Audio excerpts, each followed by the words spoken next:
Dear Lolo, ilang taon na ba ang nakalipas? 4? Nako, maglilima na pala.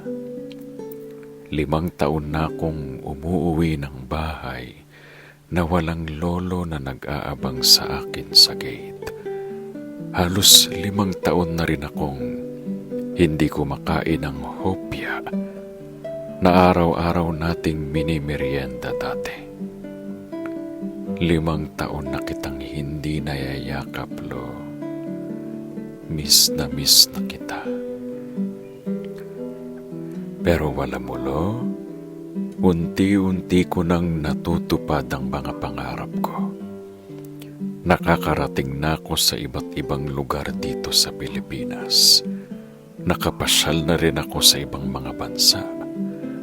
Lahat ng pinlano nating gala, isa-isa ko nang nagagawa.